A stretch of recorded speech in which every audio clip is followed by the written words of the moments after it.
Hey, I'm Tyler. Quick question. If I asked you right now, where did your money go last month, could you answer? Most people can't. And it's not because they're bad with money. It's because nobody ever handed them a system. So today, I'm giving you the simplest one that exists. It's called the 50-30-20 rule, and it takes about 5 minutes to set up. Here's the whole rule. Take your after-tax income, the money that actually hits your bank account. 50% goes to needs, 30% goes to wants, 20% goes to savings and paying down debt. That's it. That's the entire budget. Let's make it real. Say your take-home pay is $4,000 a month. 50% $2,000 covers your needs. 30% $1,200 covers your wants, and 20% $800 goes to savings and debt. Simple. But the magic is in knowing what counts as what. So let's break each bucket down. Needs are the things you literally cannot skip without your life falling apart. Rent or mortgage, utilities, groceries, insurance, minimum debt payments, transportation to work. Here's the test. If you stopped paying it, would there be real consequences within a month? That's a need. And notice I said groceries, not dinner delivery. The base version of an expense is a need. The upgraded version is a want. Wants are everything that makes life fun but wouldn't break you if it disappeared. Streaming subscriptions, eating out, that gym you go to twice a month, concert tickets, new clothes when your old ones are fine. And look, I'm not the guy who tells you to never buy coffee. This rule literally gives you permission to spend 30% of your income on fun, guilt-free. That's $1,200 a month in our example.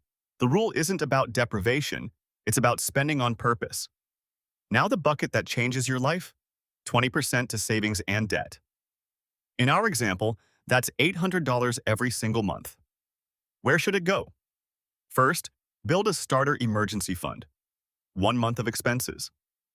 Second, attack any high-interest debt because the average credit card right now charges about 24% interest. No investment on earth reliably beats paying that off. Third, grow the emergency fund to 3 to 6 months. And fourth, start investing for the long term.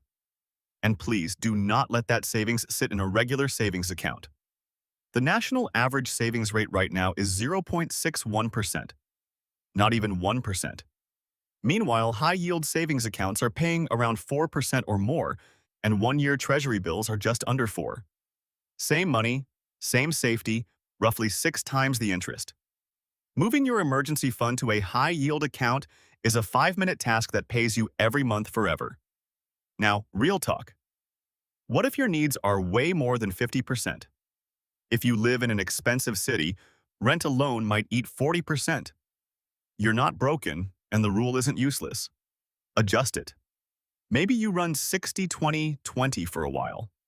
The percentages are a target, not a law. What matters is that every dollar has a job and that savings never hits zero. Even 10% saved consistently beats 20% saved never. How do you actually set this up? 3 steps. Step 1. Find your real take-home number. Look at last month's deposits. Step 2. Add up your true needs and see what percent they actually are. This is the eye-opening part. Most people find a few wants hiding in their needs list. Step 3. Automate it. Set up an automatic transfer to savings the day after payday. If the money moves before you see it, the budget runs itself. You don't need discipline, you need automation. One more trick that makes this stick. Give the 20% a name. Don't call it savings.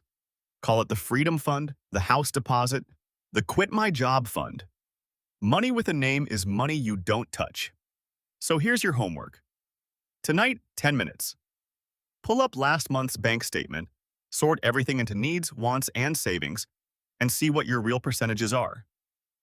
Don't judge it. Just measure it. You can't fix a number you've never looked at.